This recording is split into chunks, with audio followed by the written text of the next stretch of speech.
O que o fascismo é? O fascismo é um fenômeno de massas. Essa é a primeira coisa. O fascismo é um fenômeno de massas. Aí, vamos fazer um paralelo. Bolsonaro é um fenômeno de massas? Sim. Vocês viram o que aconteceu na Paulista esses dias, né? A gente pode falar que sim. O Lula também é. Também é, mas vamos chegar lá, E aí eu paro aí. As comparações entre, por exemplo, comunismo e fascismo param só nisso. Ambos são fenômenos de massas.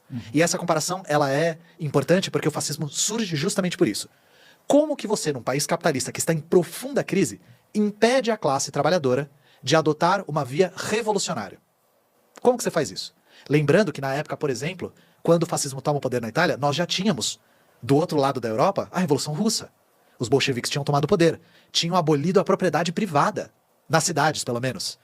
Os burgueses tinham perdido tudo, a aristocracia tinha sido expulsa do país. Tinha se estabelecido horas mínimas de trabalho, 8 horas para trabalhos não perigosos, 7 horas para trabalhos perigosos. Tinha se socializado e acabado com latifúndio no campo. Isso tudo estava acontecendo na cara dos europeus. E aí o capitalismo entra numa baita crise, e como que você impede dos trabalhadores olharem e falarem: pô, é tudo nosso então, carai. Aí é que surge esse tipo de fenômeno de massas, que se apresenta como sendo revolucionário de ruptura, mas na verdade ele pega a angústia da classe trabalhadora e desvia para uma defesa velada do próprio sistema. Então o fascismo ele se apresenta como revolucionário. Qual que era um dos bordões do Bolsonaro? Tem que acabar tudo isso que tá aí. Ele se dizia como um outsider, uma pessoa fora da política, apesar de ter 30 anos, né, na carreira política. Pessoa diferente, de fora, que tinha um projeto arrojado. E as pessoas falavam: bom, a gente tá numa baita crise, vale mais a pena um louco do que mais do mesmo. A classe trabalhadora costuma abraçar o fascismo em momentos de crise. Porque na verdade é o pensamento geral, né? O quê? Quase, de todo mundo. De que as coisas não estão boas. Tá ruim, vamos De que tá abraçar ruim. alguma outra coisa qualquer. E aí essa coisa surge justamente para capturar essa angústia, mas para domesticar ela. Então o fascismo é uma forma de domesticação da angústia das massas, direcionado para uma defesa do próprio capitalismo. Porque eu pergunto para vocês, costuma se comparar o fascismo com fenômenos de esquerda, e é um absurdo isso, porque sabe quantas empresas foram estatizadas durante o fascismo? Nenhuma. Mas as táticas de manipulação seriam para você controlar as massas, seriam um controle de informação, não é mesmo? A manipulação da informação também. Eu te mostro uma tática que é muito comum. Uma tática de... Mas assim, essas táticas não são usadas no ambiente político em geral, mais ou menos? Não são táticas exclusivas de humanas, né? Não, mais ou menos, desse meio sórdido, né? Elas são táticas que todos esses caras meio que existe uma abraçam característica, uma hora ou outra. Né? Existe uma característica muito comum, não é uma regra absoluta, mas é muito comum de vias fascistas, que é eleger uma minoria política para usar como bode expiatório. O nazismo é o que tem um exemplo mais evidente. A culpa do seu sofrimento aqui na Alemanha é dos judeus. Esse é o mais evidente. O Bolsonaro usou isso no Brasil de várias formas. Então ele falava: a culpa da degeneração do Brasil é o homossexualismo, é a ideologia de gênero, é o kit gay nas escolas. Outra coisa que o Bolsonaro falava era: o que atravanca o desenvolvimento do Brasil é a autodeterminação dos povos indígenas, a demarcação de terras indígenas e quilombolas.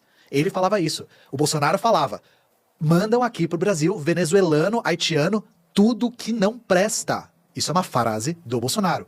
Uma tática muito comum do fascismo é eleger uma minoria política que não tem uma capacidade estrutural de se defender para usar como bode expiatório para colocar a culpa do sofrimento da massa trabalhadora, sendo que o sofrimento da massa trabalhadora é um fenômeno que é cíclico no capitalismo. E é um fenômeno econômico. Exemplo do Trump, o muro, pô. Por que ele queria construir o muro? Porque ele dizia que o problema eram os malditos mexicanos que estavam atravessando a fronteira e roubando os empregos. Em toda a Europa, seja na Hungria, na Polônia, na Suécia, na Itália, todos que têm movimentos fascistas, em Portugal, o problema são os imigrantes da África e da Ásia, muitas vezes de países que foram colônias desses outros países. Então, essa é uma tática comum e que não é uma coisa, digamos assim, política. Você vê geralmente esse hiperfoco em minorias políticas como bode expiatório, particularmente em fenômenos fascistas.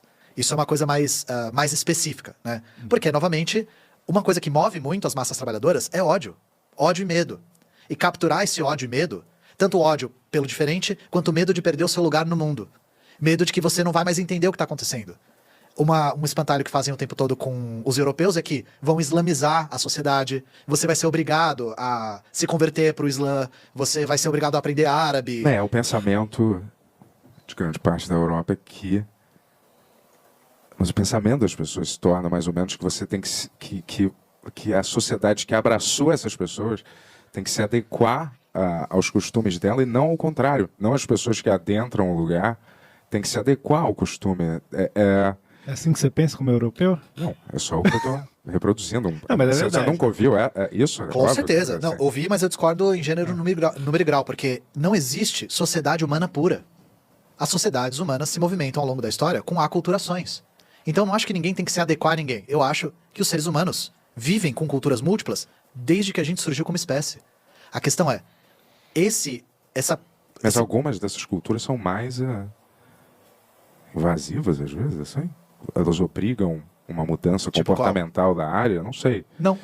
Não? Me dá um exemplo.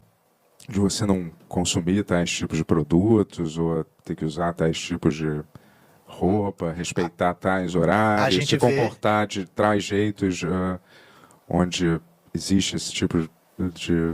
Sabe onde a gente vê isso? A gente vê isso na cultura etnonacionalista europeia. Eu dou um exemplo. Quem que forçou uma cultura a se adequar a outra? Isso assim, O Estado francês. Eu tô reproduzindo. Que é esse fenômeno? Vamos entender o que estava acontecendo então, né? Esse momento era as vésperas, pelo menos no que a gente conhece, né, da crise histórica do capitalismo de 29. Né? O fascismo italiano ele veio um pouco antes disso, porque a Itália estava em crise depois da Primeira Guerra Mundial. Então o que acontece? Quando o capitalismo se vê num momento de crise, e para nós marxistas a crise não é uma questão de ser, é uma questão de quando, o que o Marx revelou nos livros dele é que o capitalismo ele tende a crises cíclicas. Ele sempre está nas vésperas de uma próxima crise. Quando o capitalismo entra nessa crise, a classe trabalhadora tende a se revoltar contra o próprio sistema que está oprimindo ela.